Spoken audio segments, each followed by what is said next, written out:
ഇതാണ് ഒരു കാര്യം പറഞ്ഞു കൊടുക്കാൻ പറ്റാത്തത്. പറഞ്ഞില്ല അപ്പോഴേക്കും. ഞാൻ പോകുന്നു. Bye bye.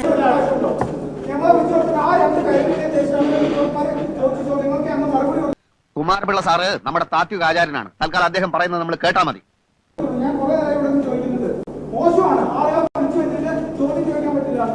ഇത്രയും ധൈര്യം ഞാൻ എന്റെ ചാൽ ശോഭരാജ് മാത്രമേ കണ്ടിട്ടുള്ളൂ. നിനക്ക് എങ്ങനെ കിട്ടി കുട്ടി ധൈര്യം? സാഹചര്യങ്ങൾ.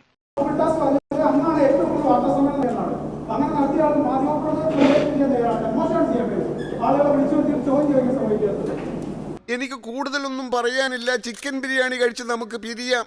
താങ്കൾ വിളിച്ചു വരുത്തിയിട്ടാ ഞങ്ങൾ ഇവിടെ വന്നത്. ഒന്ന് രണ്ട് കാര്യങ്ങൾ ചോദിക്കാനുണ്ട്. ചോദ്യം ചോദിക്കണം. ചോദ്യം മനസ്സിലുണ്ടായാൽ പോരാ. ഇവിടെ ചിലർക്ക് ചില ഉദ്ദേശങ്ങളുണ്ട്. ആ ഉദ്ദേശമാണ് ഇപ്പൊ പ്രകടമായത്. പാർട്ടിയിലെ ബുദ്ധിജീവികളെ ചോദ്യം ചെയ്യരുത്. മനസ്സിലായോ?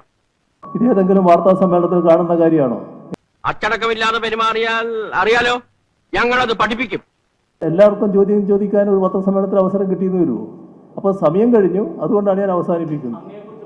ഇയാളെന്ന് റേഡിയോ ഒന്നും അങ്ങോട്ട് പറയാൻ പറ്റത്തില്ല. പറയുന്നല്ല ഇങ്ങോട്ട് കേട്ടോണം.